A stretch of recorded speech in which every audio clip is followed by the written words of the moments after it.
anything else. We don't want to know. We're dedicated, yes. To our favorite shows. Oh, my circuits! Everybody loves Hypnotoad. Scary Dog! Pearson at Blurnsville! Futurama. Good evening. You are listening to a Radulich Broadcasting premiere podcast TV party tonight.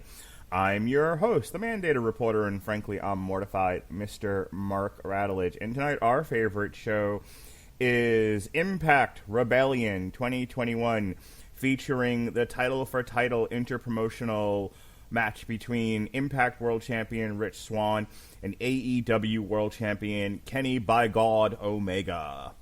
Joining me on this journey this evening is the one and only Chris Bailey. Chris Bailey, how do you do? Well, right now, Mark, it is actually raining in my area. But you know what I think the rain is? I think the rain is actually Rich Swann's tears after the result tonight. I think I'm bathing in the tears of Rich Swann here this evening. Oh, my. I'm ready to talk some Impact Wrestling, brother. Very cool. Yeah, so this took place Sunday night during the Oscars that nobody watched. Oh, boy, did I not watch those Oscars. Nobody Holy did. cow. Like Let's talk about it. Like, just 2 seconds. It felt like you were in a room by yourself and nobody was talking to anything. It felt like completely void of any humanity or substance. And then you had people talking as if they were speaking in front of a large audience who were interactive, and it was just it's like a comedian being on stage for 3 hours and not one of their jokes landing.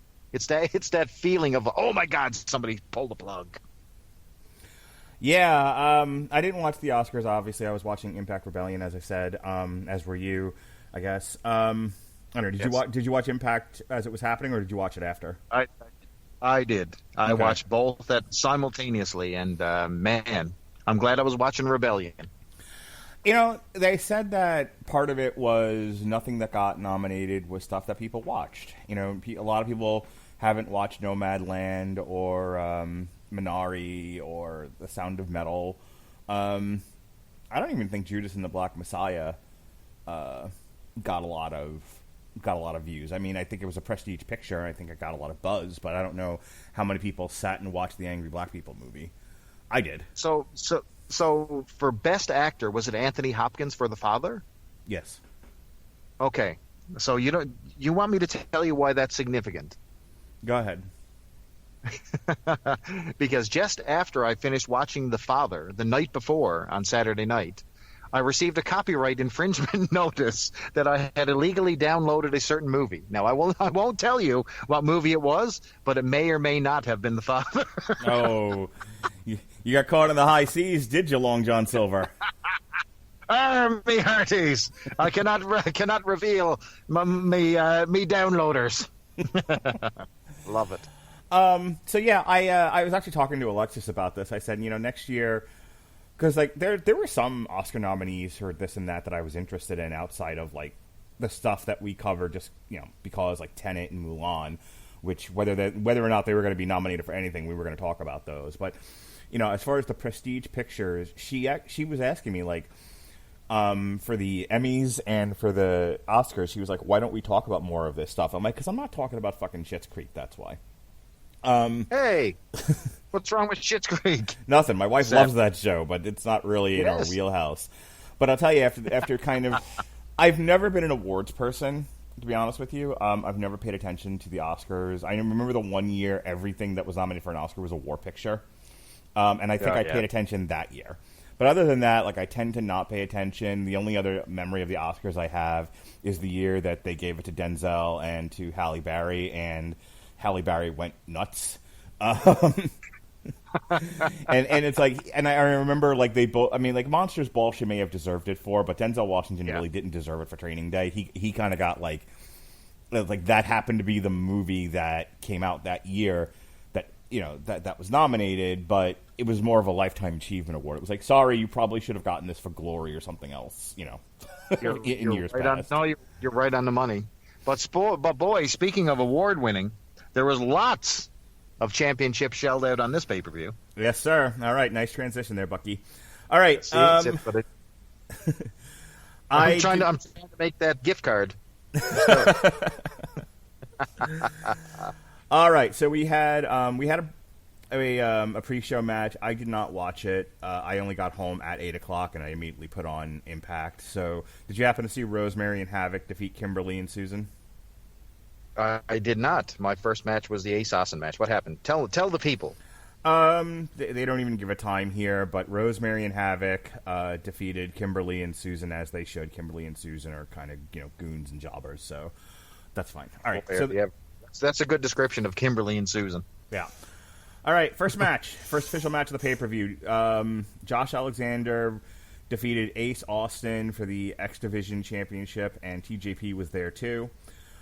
This went 11 minutes and 15 seconds, and I thought they put on a pretty good match. It was funny because Josh Alexander is no cruiserweight, and when Ace Austin walked out, I had like a brain fart because I'm like, I know he's the X Division champion. I'm like, oh, that's what they call their cruiserweights, and then I remembered in TNA, it's not really a cruiserweight championship. It's it's basically the, as they say, there's no weight limits. There's no limits. Mm-hmm. There's no limits. So Jerry Jarrett described so anybody can be X Division champion, but it was the X Division style that they built the house on, okay? So which was basically a cruiserweight style, but anybody who could do that style was considered, X Division. Right. So there you go. So yeah, it took me a minute because I was just like, why is Josh Alexander competing for the cruiserweight title? He's fucking huge. And then I remembered, it's no limits. I think wasn't Abyss like X Division champion at one time? I'm not sure, but I do recall one gentleman by the name of X who became the X Division champion, and he was actually Pierre Wallet. There you go. You remember Pierre from the Quebecers? Or go Pirate Eye. Yeah, Pirate Eye, yeah. So he was X Division champion under a mask, under a hood. What did you think of this one? Josh Alexander, Ace Austin, and TJP. It was a clinic. It's nothing I haven't seen before. I'm not super high like some of the internet is on Ace Austin. I don't think there's a lot there marketability-wise because, he just doesn't have a distinct look. He's got this armory feel about him, and same with his name. Ace Austin seems just like something you'd see at a bingo hall somewhere, you know what I mean? But this guy has talent, and, of course, TJP is a consummate professional, but the star of the show here is Josh Alexander. So he's fresh off a tag team with oh my goodness, the gentleman who just went over to LA Knight. AEW. Yes, not LA Knight. No, went over to AEW. He showed up there. The Karate Man.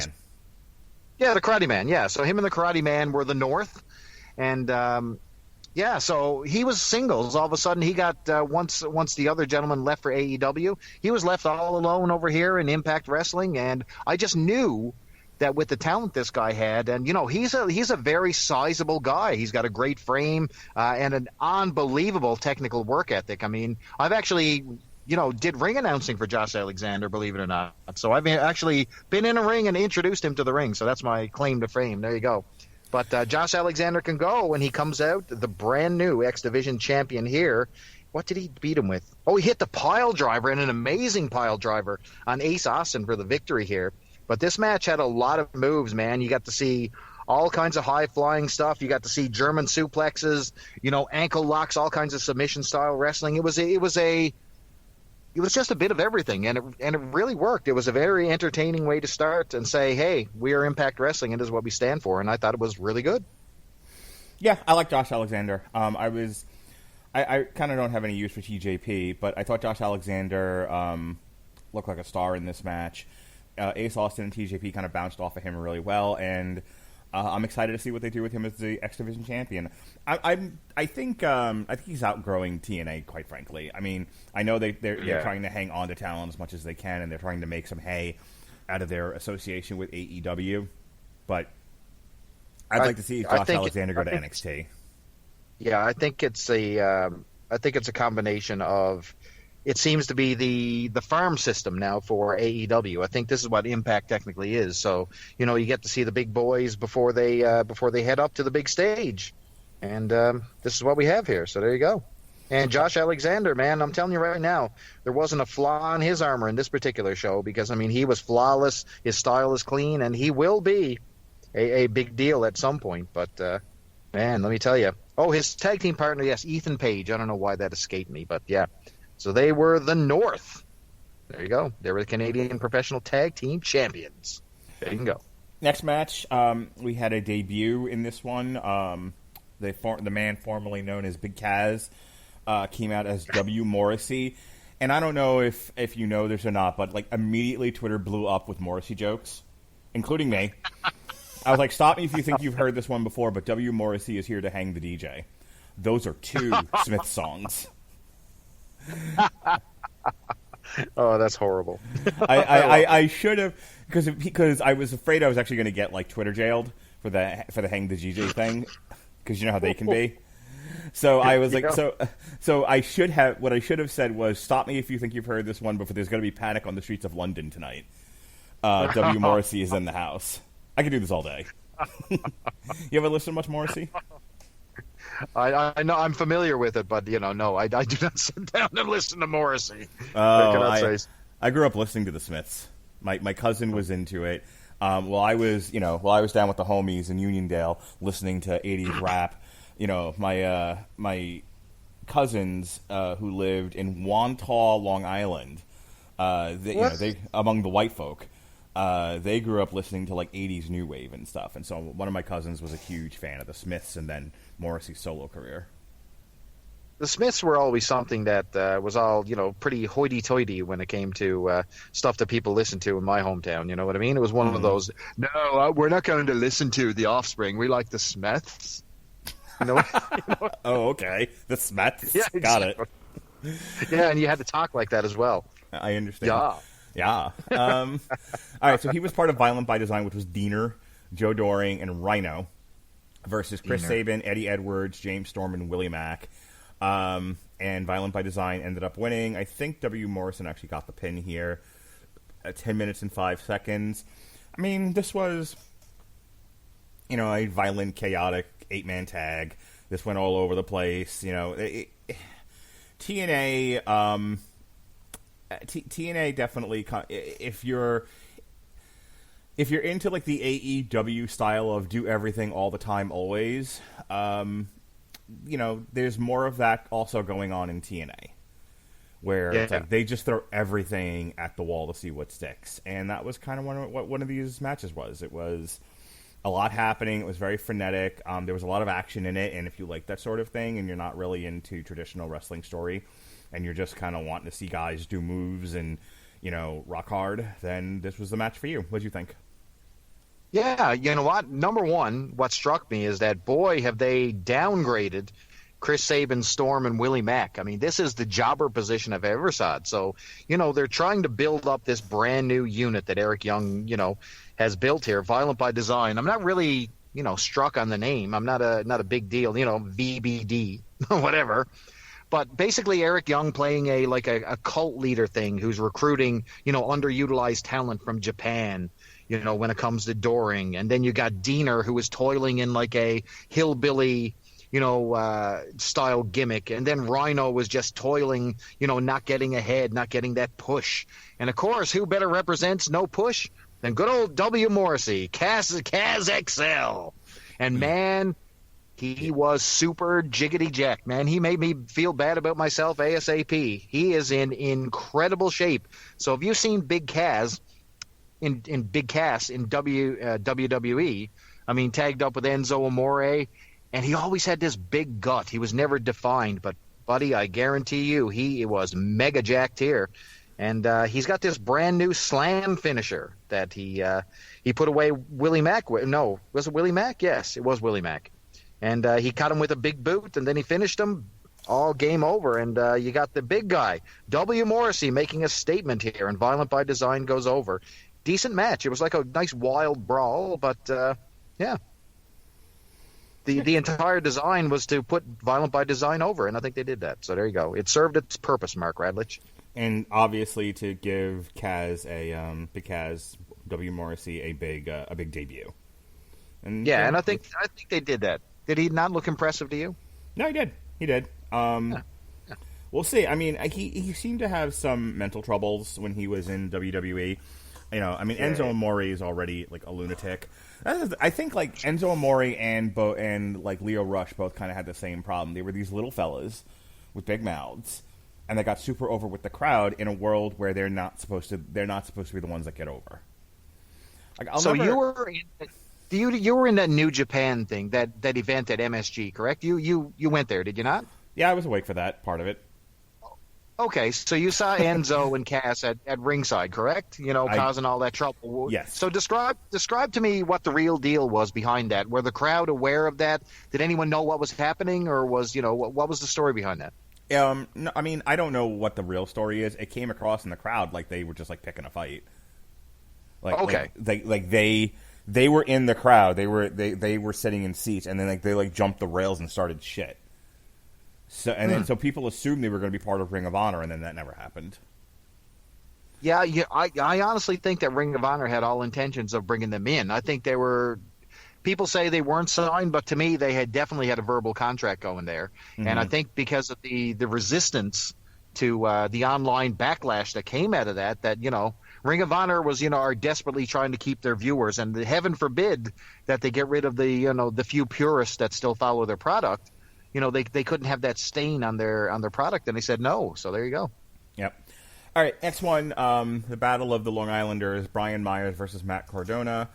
Brian Myers defeated Matt Cardona in 9 minutes 45 seconds. I couldn't tell based on how they did this if that was it looked like a legit knee injury. Like, my wife and I were watching, and she was looking down at her phone. I'm like, oh hey, they're gonna replay this. You got to look at his knee. Now, mind you, the night before was the UFC pay-per-view, and I don't know if you've heard about this, but there were like 2 or 3 different leg injuries. It was nasty. So really gruesome one. Oh my goodness, the guy who laid a kick and his leg just fell off. Yeah, first kick of the night, first kick of the fight or whatever. And it was the long history of that was he had defeated Anderson Silva for the middleweight title, and Anderson Silva had just cleaned out the division. It was not expected that Chris Weidman was going to beat the unbeatable Anderson Silva, and he did. Anderson Silva fucked around, and he got himself knocked out. So they did an immediate rematch, and Anderson Silva throws a single kick.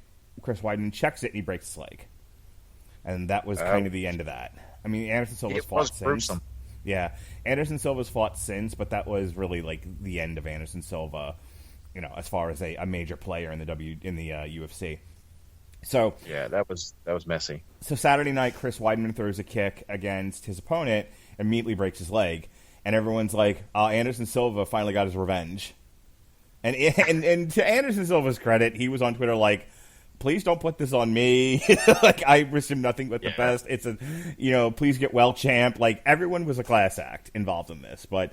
Yeah, the Twitter trolls were like, "Oh, Anderson Silva put that voodoo on him." And Anderson Silva's not known to be a super class act either when it comes to. Back in his heyday when he was, taking on Chael Sonnen and all this stuff. He was about as up in your face and in your grill as possible. So it was good to see that side of him. So there you go. Yeah. Anyway, so going back to Matt Cardona, he does.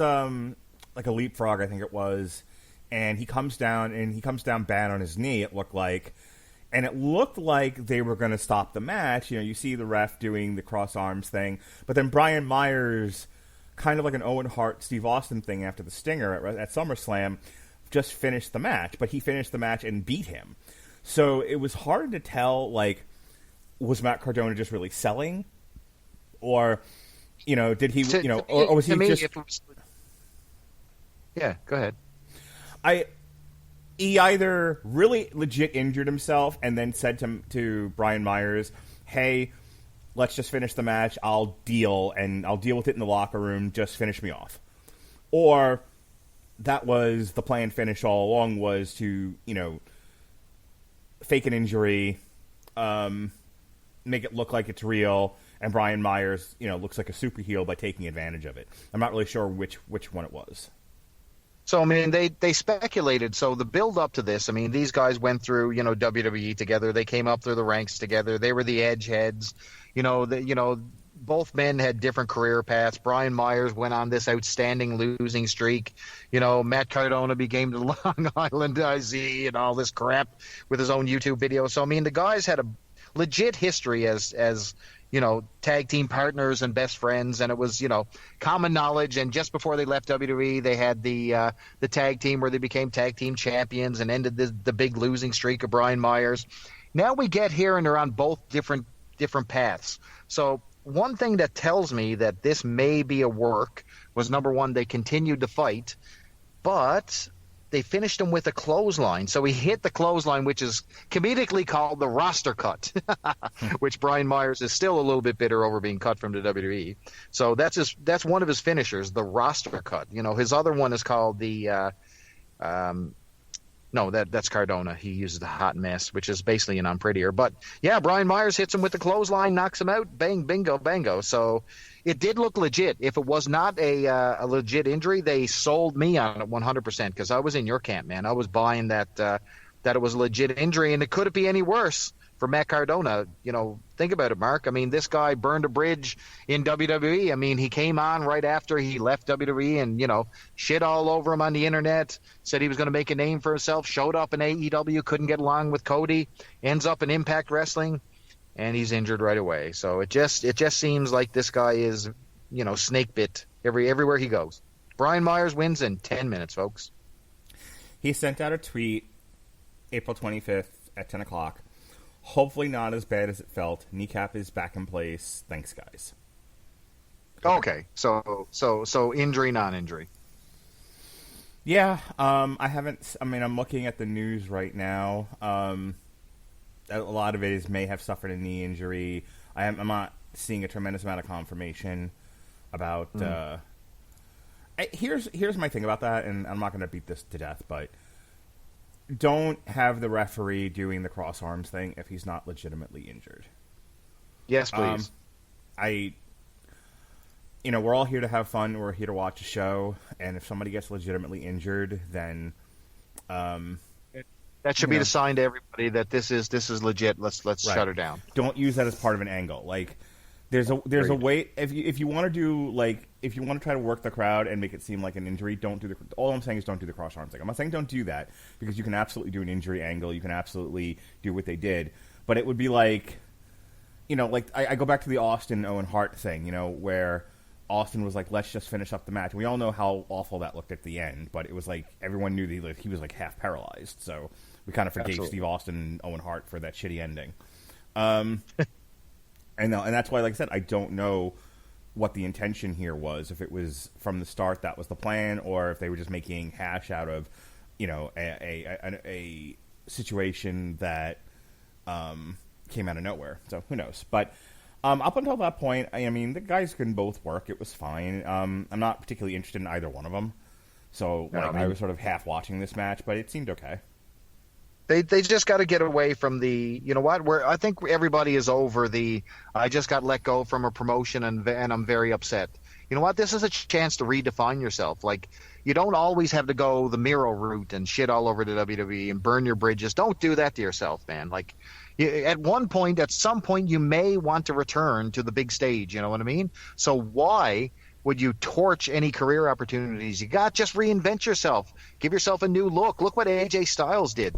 When he left, TNA the first time. I mean, he got let go. Did he, cry in his cornflakes? Hell no. He was in Bullet Club. He reinvented himself. You know what? He became money, and all these guys got an opportunity to do so. So there you go. I don't know. It seems like a bad career path for both guys is what I'll say.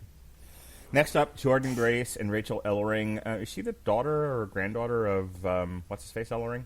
All Ellering, yes, sir. Okay. That is her. Defeated Fire and Flava, consisting of Kiera Hogan and Tasha Steelz, and they won the Knockouts Championship, Tag Team Championship, 9 minutes and 20 seconds. This was the match that should not have happened. So the original intention and feud behind this was Havoc and Nevaeh were feuding with Fire and Flava. And, Hogan and Tasha Steelz, if you were watching the show, started out as almost like a babyface tag team with a little bit of an edge to them. You know what I mean? Street tough girls. And they were just finding their gimmick, and they became Fire and Flava, and they really caught on.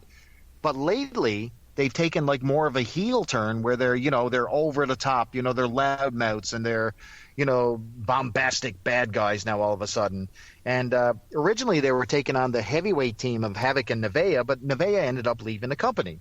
So they had to pivot. So this is basically their pivot. Now, they were always building Jordan Grace. They've always been doing something in the background. But their counter is they had to have, some brand new opponent. And when you bring somebody new to the company, you can't start them out on a loss. So Rachel Ellering was, just making her debut, and she's been around the horn on the indies. And I think for a second she might have ended up in NXT, if I'm not mistaken. I'm not 100% sure on that. I'm sure someone will correct me. But, and out came Jazz, who recently retired, who Fire and Flava were having some fun with for the past couple weeks there before she retired on Impact. So there you go. That sets the stage. Fire and Flava versus Jordan Grace and Rachel Ellering. Yeah, this was fine. I don't have a lot to say about it. I like Fire and Flavor. I think they can go. Jordan Grace has an interesting look to her, being a stocky, muscly gal, and I'm not all that familiar with Rachel Ellering. She looked like a girl. I don't know. This one was kind of a blah match for me. There's a reason Rachel Ellering is wearing a one-piece covering bathing suit. You know when you were criticizing, who was it you were criticizing one time for having belly show? We'll say. Oh, remember Purrazzo? Yeah, Deanna Purrazzo. So Rachel Ellering has the worst case scenario when it comes to belly popping. So she's covered from head to toe. But I tell you what, I think I saw some real talent in Rachel Ellering in this one. But Jordan Grace is the real star here. I mean, she's the one. She's got like a power lifter look to her. I think there's a real future in Jordan Grace. And man, I tell you what, Fire and Flava is built for NXT. Are they not? I totally think so. That should be on NXT TV because I think Kiera Hogan's a fucking cutie, man. Like, listen, two of them are, to be quite honest with you. I know the other one they make her look a little uglier. There's more street tough than she needs to be, but they're two cuties, man. Yeah, Tasha Steelz is not unattractive. I just Kiera Hogan is like a traditionally pretty gal. Absolutely. And honestly, if NXT couldn't use another tag team, but they wanted to bring one of them over, I would bring over Kiera Hogan. Kiera Hogan, even when she was in the women's wrestling thing that's no longer on Access, when she was just fire. Yeah. She was always one of the ones that stood out to me. The one thing, I'll agree with you. The one thing that I will say about this match, it wasn't the most polished presentation we will get on this show because. No. I mean, you get a lot of double team moves, but they were really somewhat off. And when you're pairing up like Ellering and Grace, I mean, they're not in the ring together every week. So I mean, some of the tag team work was a little loose. We'll say, you had some, spinning, like there was a jumping spinning leg drop on Kiera Hogan that Ellering did, and it was really sloppy. And there's just some double team, Rock and Roll Express 1 foot drop kicks that just never connected. And it's just, a little bit of a sloppy match. And we got brand new tag team champions, which I don't really think that was the way to go. I think Fire and Flava really had something going on here in Impact Wrestling, and they pulled the belts off them way too quick. So I think that they should have gave them the, the non-finish or something that would have retained the belts for Fire and Flava. And I think this may have been the wrong finish, even though that Jordan Grace and Rachel Ellering are definitely not a team that I would say is garbage. I think there's definitely a future in both ladies. So there you go. That's my thoughts on layouts. All right, let's take a pause for the cause here and pay some bills. Chris, right. I know. You work in like the retail world. Do you ever have to write things down? Have to write notes, things like that. You ever get bust out the old Grammarly to help you with your writing on the internet? Well, Mark, I like to blog, but I'm consider myself a talentless hack when it comes to spelling. So luckily, Grammarly, that software is there for me and corrects my mistakes because I tell you what, software and a nuclear bomb software like Grammarly definitely makes me feel like I can actually hang with the heavy hitter bloggers. So there you go. I need Grammarly. Absolutely. Well, I don't know if you know this or not, but Grammarly is offering a free download of the Grammarly software. Grammarly's AI-powered products help people communicate more effectively. Grammarly helps you write mistake-free on Gmail, Facebook, Twitter, LinkedIn, and nearly anywhere else you write on the web. Grammarly corrects hundreds of grammar, punctuation, and spelling mistakes, while also catching contextual errors, improving your vocabulary, and suggesting style improvements. So for you, Chris Bailey, to help with your blogging, you should download Grammarly at the following link: getgrammarly.com/W2M network. Again, that's getgrammarly.com/W2M network to download Grammarly for free. How about that shit? doing it right now, and I'm already more literate. Perfect. All right, back to the next match. Trey Miguel. I don't know much about Trey Miguel versus Sami Callihan. Sami Callihan. I have a question for you. You're my wrestling expert when passing that around. You're my second go-to guy, but you seem to be following more of what's going on with the modern guys, and he's my historical archivist. So my question about Sami Callihan: Does he do any? Can he do anything else besides garbage matches? He did, yes. So he did have a little bit of a breakout in NXT, which wasn't a whole lot of garbage matches. No, he did none. He just, he wore the singlet. He was a rough and tumble brawler, somewhat, and he had the spiky hair. I remember that. And he wasn't really super good, to be quite honest with you, in NXT. And I think there was a lot of potential behind him. But then all of a sudden he jumped over to Impact Wrestling, and he became the hardcore guy. So, he locked horns with Tommy Dreamer. He got in there with Eddie Edwards and, had a massive feud with Eddie Edwards with the family and, got this whole underground cult leader type gimmick. And now he's like this guy, almost like a computer hacker, the hardcore computer hacker who's basically trying to make a name for himself as a hardcore legend. And I'm not really sure if it sort of does fit his gimmick because that's all I see right now. But he's in the ring with someone that I probably got a little factoid that's probably going to hit you a little bit funny about Trey Miguel. Do you want to know something about Trey Miguel? I would love to know something about Trey Miguel. You know that MSK was originally a trio and that this is the third member. He's like the Shitty Beetle. Okay. Gotcha. He's the guy that got left behind. He was actually one of the Rascals. So Rascals were a trio before they became, the NXT Tag Team Champions. So there you go. The third man on the pole who got left behind, Trey Miguel. There you go. All right. So this is the third or fourth garbage match I've seen Sami Callihan involved in since I started watching Impact. Sami Callihan? He's Sami Callihan now? Is that what I said? Go ahead. Shut up. I'm being an ass. Sami Callihan, motherfucker. Anyway, this is like the third or fourth garbage match I've seen him in. I need a break. He needs to do something else. Not to say that this match was bad. It's just, it's just kind of the complaint that I have about, some of the stuff in AEW where it's like, I can't do, with the amount of wrestling that's on, the amount of wrestling that we watch, and the amount of wrestling that we talk about on here, I need breaks with these companies between all of these different garbage matches that happen between AEW, NXT, WWE main roster, and now Impact. So it was like, in isolation, Sami Callihan fucked up Trey Miguel. Trey Miguel ended up winning. Yeah. And it was a good, come from the bottom, scrappy win for the smaller guy. But literally come from the bottom. We'll talk about that ending in a minute. I remember like the one standout spot was when he got slammed on the table, on the leg of the table, and he like bent him over, and like people were sharing images of Homer Simpson on top of the fire hydrant. Like it looked super vicious, man. I mean, he took a beating, and Sami Callihan put him over, and good for him. Trey Miguel won in 15 minutes 25 seconds, but it was like, if I have to judge it on its own merit, yeah, it was a good garbage match. If I have to, judge it against the 97 others I've seen in the past 3 months, this is kind of more of the same. And other than that one spot, it didn't really stand out. What are your thoughts? Oh yeah. So this was a series of spots. Let's be fair. So I mean, like you said, they had somebody suplexed on the exposed legs of the table. So the bar that holds the two legs together, somebody actually got hit on there. So they were doing moves, stunt bumps on the ring apron, which pretty well everybody does right now. Who doesn't do a pile driver on the ring apron right now? It's just a common thing you see. It's the new fad, brother. It's the new Canadian destroyer. Let's do some shit on the ring apron. Like it hurts more. I don't know. But anyway, the ending to this match was hilarious. So anyone who knows metal ring steps know that they're hollow, okay? You can actually hide up and under a set of ring steps because there's literally nothing under there.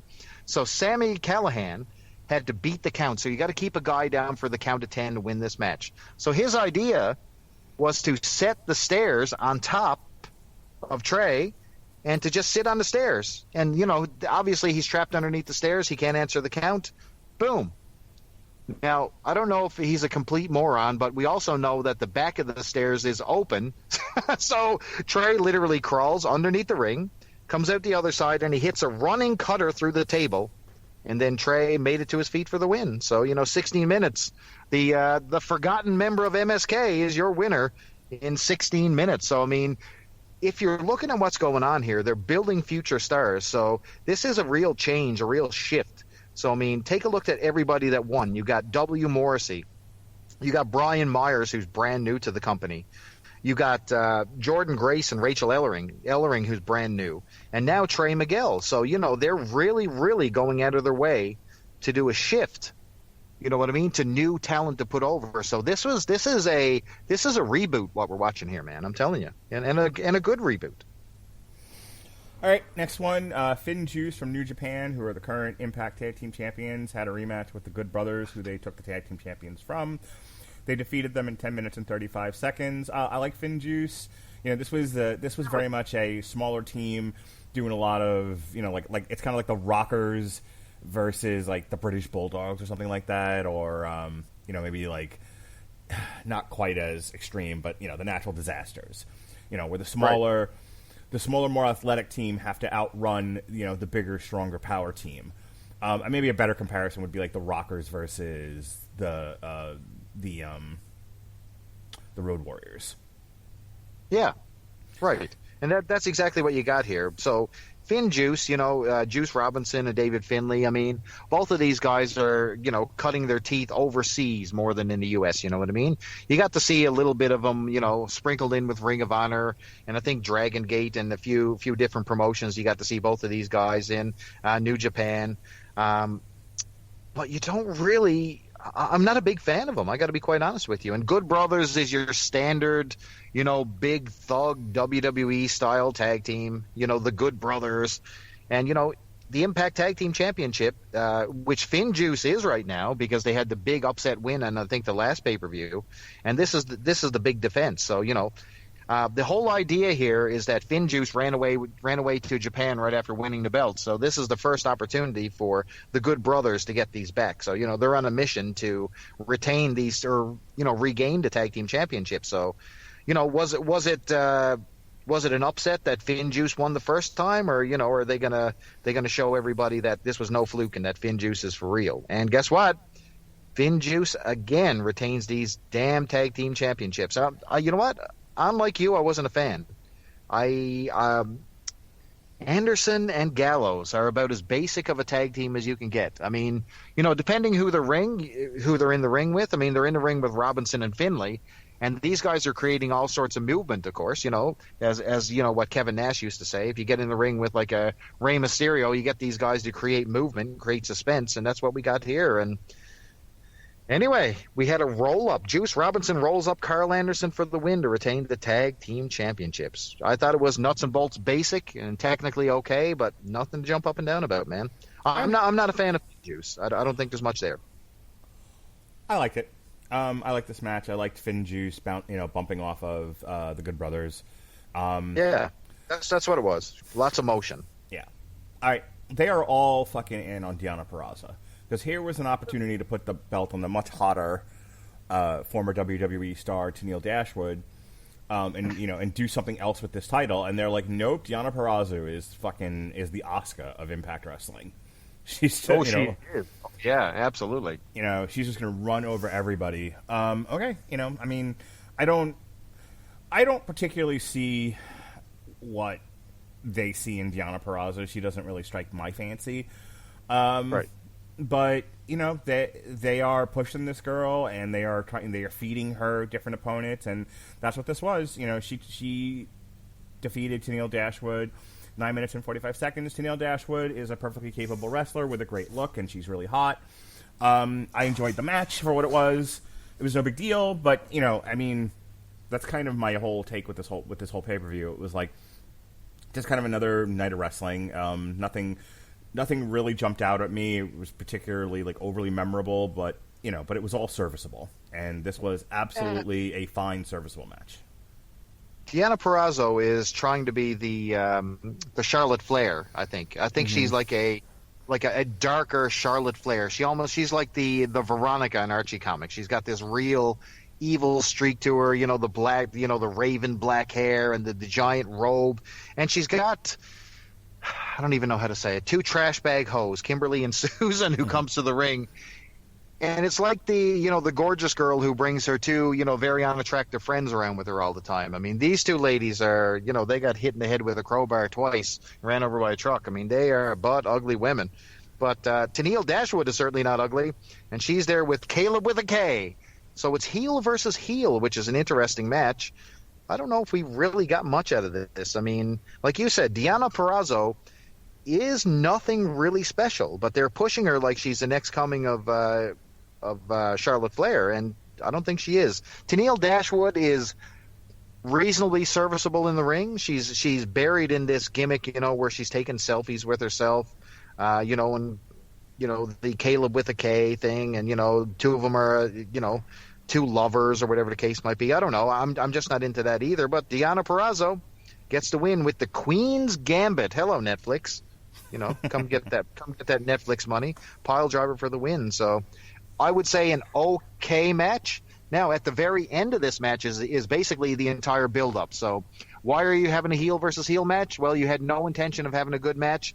You just wanted to bring back former TNA Women's Champion Taylor Wilde. So out comes Miss Captain America herself. Taylor Wilde is back in the ring. She's looking almost like she's pickled back from, 7 or 8 years ago when she was in TNA, and she's back apparently. You're going to be taking on Deonna Purrazzo in the future. So there you go. It was okay. Where's she been? What company? Or did she just take a break I don't from know. wrestling? I think she's been doing some women's independent shows and different things like that. She's been around. She hasn't completely disappeared, but she hasn't been on any big stages, as far as I know. All right. Well, the reason why we're here, the whole reason we wanted to watch this show, we called this months ago. We said eventually they're going to do a title for title match. I really thought it was going to be Moose versus Kenny Omega, but they are all in on Rich Swann for whatever the reasons are, and so we have Kenny Omega versus Rich Swann, and this is kind of like what I said about Seth Rollins and Kenny Omega. Like, these are all guys of similar size, and you figure guys of similar size that have good cardio and can go should be able to put on some good Best Bout Machine matches. So I was really looking forward to Kenny Omega Rich Swann. This didn't seem to get out of second gear. Number one, I don't feel like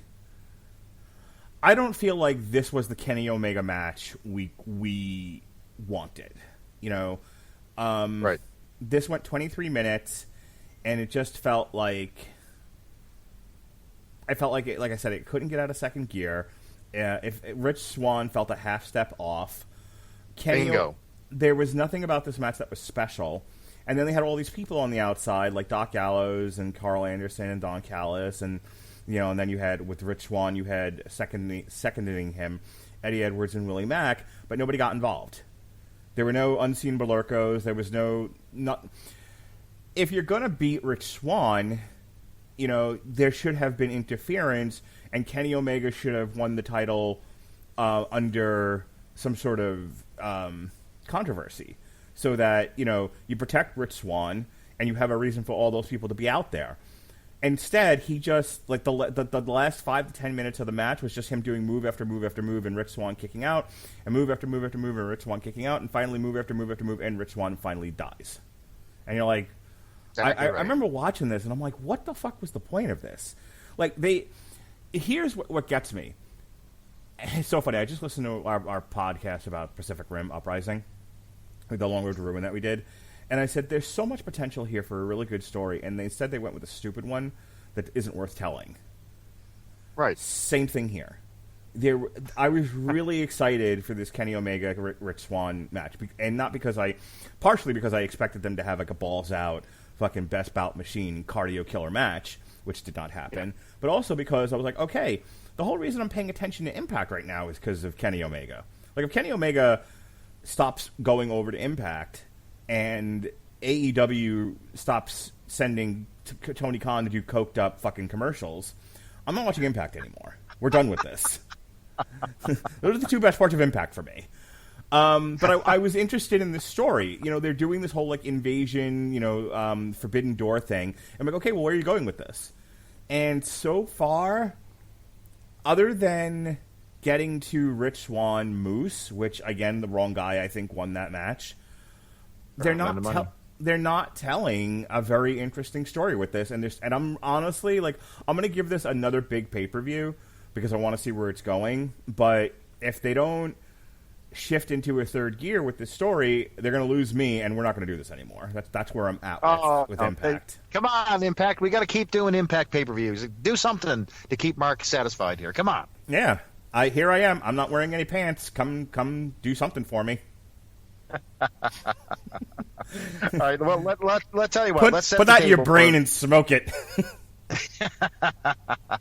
Let's talk about the build up to this one. So, I mean, like you said, Moose and Rich Swann had a match to decide who is the unified TNA Impact World Champion.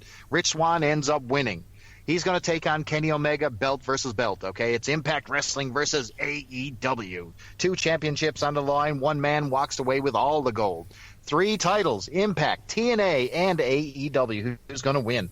Of course, it's Kenny Omega. But on commentary, that's of note, D'Lo Brown and Matt Stryker were stinking it up the entire night. They really, really have no chemistry. D'Lo was reading from a book of cliches the entire night. But for this match, by God, Mauro Ranallo came out and actually had a very, very, very good announcing for this one. So it had a big match feel right out of the gate. Now, at ringside, you had the AEW faithful. So you had Jerry Lynn, you had Tony Khan, you had Tony Schiavone. So, I mean, you really felt that, AEW was in the building. Then out came, you had the Good Brothers. You had basically your Bullet Club there, and Don Callis brought Kenny Omega to the ring. Now, Rich Swann comes out with his band of TNA Impact losers, Eddie Edwards and stupid Willie Mack, and the match is on. And like you said, despite all this hype, all this stuff happening, title versus title, Rich Swann looked like he was blown up 2 minutes into this one, and he really, really looked like he couldn't get the second gear, man. Kenny Omega looked like he was, wanting him to do more and put more effort into it, and he was really, really putting on a good match basically with himself because Rich Swann wasn't there to answer the call, and I think that was a big part of the problem here. Boy, could Rich Swann sell, but he didn't give anything back. This was more of a one-sided debacle than anything. And, you got the annoying thing about a Kenny Omega match is that you get the same moves over and over and over. He does his V trigger several million times. You know what I mean? Bang, bang, bang, knee strike, knee strike, knee strike. And anyone who listens to me on podcasts know that I think that's about as low-effort wrestling as you're possibly going to get, hitting somebody with a knee or a running boot. Get the fuck out of here. Get off my screen, you lazy-ass fuckers. Anyway, then he finished him off with the one-wing name. You're welcome. You like that, did you? That's straight from Newfoundland. Then you got him finished with the one-winged angel. So they're protecting that finisher. I've never seen him really put someone in that move, really hit it, hook the leg, and not get the win. I mean, that goes with John Moxley and everybody Kenny Omega's fought. So 23 minutes of, I would say, one-sided action because Kenny Omega definitely did all the heavy lifting here. And we have a brand new Triple Crown champion, basically. Impact, TNA, and AEW champion is Kenny Omega, and the celebration was on. So there you go. All right, I have breaking news. I would call this a decent match. Yeah, I have breaking news. Would you like to hear the breaking Go news? ahead. Hang on. I got breaking news. And now, a Muppet News Flash. I got to play my news clip, which is, this is a Muppet News Flash, and then something blows up. Get it? Okay, go. During the latest Wrestling Observer Radio, Dave Meltzer reported that Kenny Omega will defend the Impact World Championship at the next Impact Plus pay-per-view on Sunday, May 15th. Okay, that's not the right date, fuckers. Sunday is the 16th. It's the same night as fucking Backlash. Wow. Smart. No, maybe it's Saturday. Maybe that's a mistake. Maybe it is the 15th. It's just not on a Saturday. You see a CT. Impact usually does sometimes does Saturdays. So they do. All right. So hang on.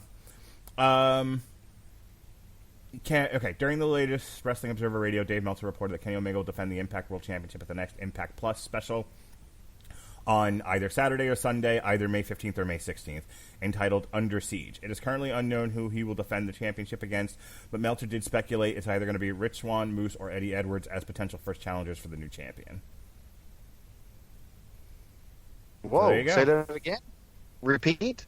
So it's Kenny Omega. Kenny Omega versus either Rich Swann, Moose, or Eddie Edwards. No one knows yet. They just know They just know that he's going to be at the next Impact Plus pay-per-view. Oh, Eddie Edwards. Oh my God. Please no. Please no. Please TNA, Impact, whoever the hell you are, do not put Eddie Edwards in that match. No, Mark, no. I want to see him with Moose. That's what I Yeah, want me to see. too. Moose is money. Come on, people, get it right. Give me Jesus. Give me Kenny Omega versus Moose. All right. So I looked up to see if I could confirm the date here. It's still saying May 15th, but again, May 15th is a Saturday, so... right, yeah, it's going back to the Saturday formula. There's no way they're going head-to-head with WWE. No way. Forget it.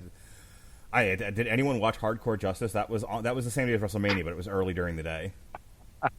Hardcore Justice seems like this gay porn movie that I don't want to see. I don't know. I feel like I should be wearing assless chaps while I'm watching it. I don't know. Okay, so yeah, that was that. That's the that's show. That, yep. Anything else about? Go ahead. No, but so I'll just add my final thoughts here. So I mean, you know what? That's what I was trying to cue you up for. Oh, you want to say it? Do you want to say, No, hey, Chris, would you like final thoughts? Chris, fucking talk. All right, I'm sorry. So I thought it was, you know what? I thought it was a reasonable show, Mark. I did. You know, a lot of history was made. You had Josh Alexander elevated to the next level. You had brand new tag team champions in Grayson Ellering. And now Kenny Omega, Mr. AEW himself, has taken away the last bit of dignity away from the Impact promotion right here. So it's going to be interesting, Mark, to see what in the hell, how are they, at the end of the day, how are they getting those Impact titles back off Kenny Omega? Is he actually going to do the job, or is Kenny Omega simply going to toss those belts in the garbage and just demean the whole company and have to go back with like a four-way with Willie Mack and Eddie Edwards to see who the new champion is? Please, God, don't let that happen. I think the goal here, the end result should be whoever the Impact World Champion is, they need to get a victory over Kenny Omega in the middle of an Impact ring and, you know, elevate somebody. The end goal should be to elevate both promotions, and Kenny Omega hopefully does the right thing and intends to pay it back. But I really don't see that. I think this is just a raping over the wood horse. It's the old Vince McMahon territory. Raping over the wood horse? You know, you never heard that saying? Is that just a Newfoundland saying, or is that something that I did not expect. Look, I'm the one that says dirty things on here. What the hell, man? I've been around you too long. You're a bad influence, Mark Radulich. That's what everyone tells me. So there you go. All right. They also announced Against All Odds for June 12th. That's the same night as Miguel Cotto and Juan Manuel Marquez. Also, Shakur Stevenson versus Jeremiah Nakathila on ESPN. That's words. That's a syllables. and a UFC pay-per-view featuring the Flyweight Championship. So we'll cross that bridge when we get to it. But you know, I think we might need to figure out when we're going to cover this Impact Under Siege show, because we have to see Kenny Omega and whoever he defends the title against. Yes, sir. I'm committed to doing this. I'm committed to doing this. It's the same weekend as WrestleMania Backlash, by the way. I think I mentioned that before. Okay. Which we will be reviewing on May 20th, so we might have to just, you know, do double trouble that day. Book 'em, Dano. Let's do it. I'm all in. I'm digging my foray back into Impact Wrestling. It gets me to watch it all over again. So I'm a revived Impact viewer. So there you go. It's gained my attention with this little splash of AEW. And you know what? The elevation of the new talent is also a good sign. So it's not just the Eric Young, James Storm show again. Can you go at like 11 a.m. my time? Because we have WrestleMania Backlash set for 12. 11 a.m. Yeah. Okay.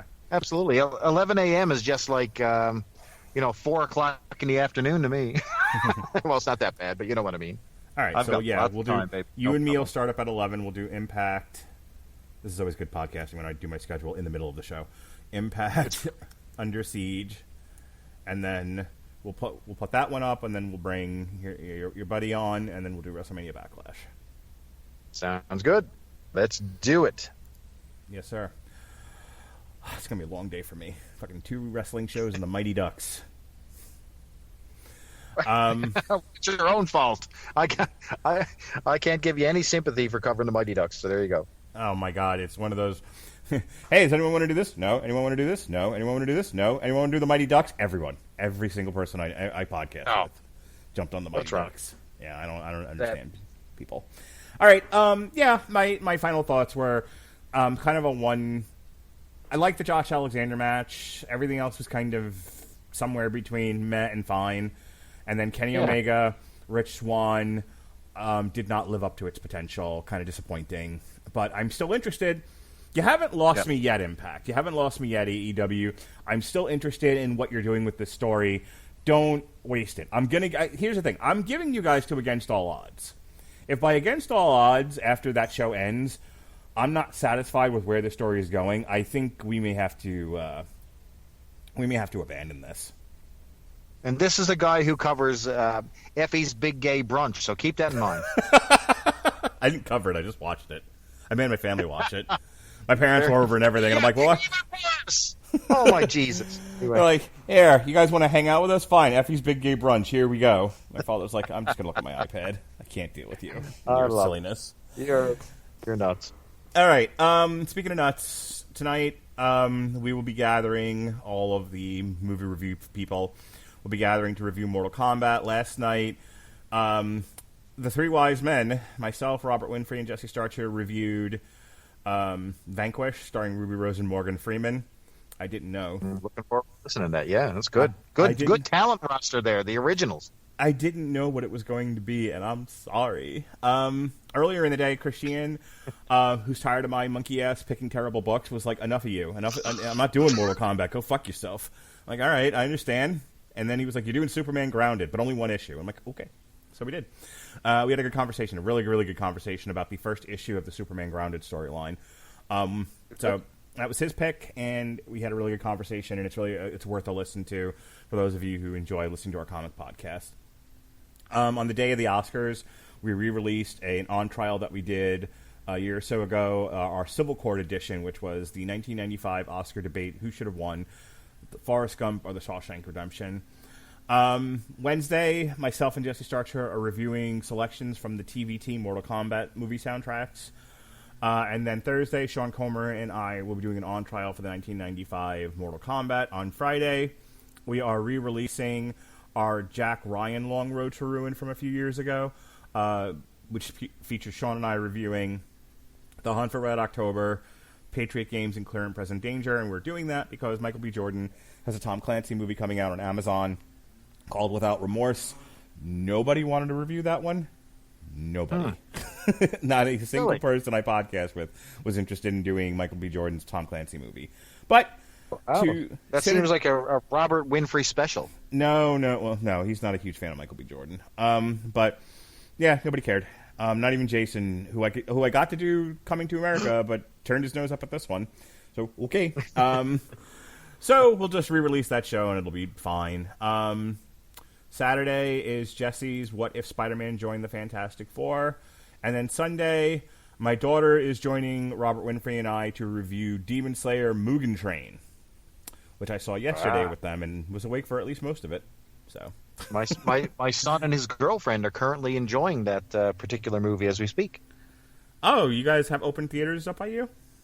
Oh, yeah, hell yes. Listen, we are in the land of COVID-free. We are not like you maggots up there, which are breeding it down there. You're making it. You're making COVID in the U.S., okay? Yep, we have Bugs Bunny's on a machine going, I'm multiplying COVID, Doc. I'm multiplying. Hey, before you do... I tell you what. Well, my plugs are just going to be, I was just wondering if you wanted to cover The Father before I went to jail. Wah, wah, wah, wah. Hey, listen, what are you listening to these days? What kind of music are you listening to? Oh no, that was not me. That was someone. What kind of music are you listening to these days? What do you when you're out there? I'm going back, and you know what? I was really digging some Much music. So you know what? Big Shiny Tunes. I used to like those. They were music compilations, and you know where I found those, Mark? Where did you find those, Chris? I found those on Amazon Music because their selection is unbelievable. And you know what? Their deep catalog is definitely worth the fee. But I think you've got something to say about the fee. What do you think about that? Can we get this for free, Mark? You Just to try? can. You can get a free 30 days of AmazonMusic.com by clicking our link at getamazonmusic.com/W2M network, and you can have a free 30 days to stream whatever it was the hell you just said, or Morrissey, or the Smiths. Stop me if you think you've heard this one before, Chris, but you can get a free 30 days of Amazon Music to listen to all the Smiths you want. When you're done here, you can go listen to Morrissey's The Boxer. You know, you can do that. Wow. You know what? I think I've actually finished the amount of Morrissey already just on this call that I want to listen to. So that's great. So go ahead and click our link at getamazonmusic.com/W2M network for a free 30 days of Amazon Music. It's a great service. We use it to mess around on the Metal Hammer of Doom all the time. It's just an endless selection of great music for you to stream all day long. So go ahead and check that out. All right, now go ahead and do your plugs. All right. Well, guess what? This plug is a solo plug for my blogging unit. The infamous Superblog Team Up are coming back with The Doctor Is In. Nobody wanted to go to hell with me this time. So we're going to The Doctor Is In. We're covering all the classic Doctors, and from the popular to the super obscure to Dr. Dolittle. We're covering them all in Superblog Team Ups. The Doctor Is In event only. May 12th, you're going to see all kinds of blogs, podcasts, you name it. I might even draw a picture, post it on Twitter. It's Superblog Team Up, hashtag Superblog Team Up, hashtag SBTU, and you'll be able to check out all the action on May 12th. So that's what I'm going to be up to while I'm not hanging out with Mr. Mark Radulich. Hey, do you know what? You know what really irritates me? What irritates you, Chris? Well, it's funny you asked. You know what? It just bothers me that Alexis gets to pick all the good books. Damn Shut it. up! Shut up! Shut up! Don't start shit. Moving forward. Poking the bear, baby. Speaking of AEW Blood and Guts, that event takes place on Cinco de Mayo, as a matter of fact. AEW Blood and Guts, a one-match event, Wednesday, a week from tomorrow, Wednesday, May 5th. We will be covering it the next day, the very next day, on Thursday, May 6th. At 11:45, myself and Chris Bailey are going to get together and we'll review AEW Blood and Guts. How about that? Sounds good to me. I'm all in. Get it? All in. That's what I do. And then the aforementioned WrestleMania Backlash and Under Siege shows we'll be reviewing on May 20th, and that's really it for... Oh, and hey, Chris Bailey wheeled his way onto a Mania of WrestleMania show, so he was like, "Hey man, I gotta be a part of this." So he will be joining myself and Pat Mullen on an afternoon recording of the Mania of WrestleMania 2, and he got to be on because he sent us the original like VHS copies or satellite feeds of the WrestleMania 2. So there'll be no peacocking it up this time. Oh, this is going to be great. I'm about to. I'm not known as a historian. I always take a backseat to Pat Mullen, but you are going to get. Nobody knows more about WrestleManias 1 through 10 than Chris Bailey. I can guarantee you that. So look for that one. I guarantee you, I'm gonna unload the knowledge like never before. There you go. All right, looking forward to it. All right, that's it. We've rambled on long enough. So for Chris Bailey, I'm Mark Radulich. This has been our review of Impact Rebellion 2021. Be well, be safe, and behave.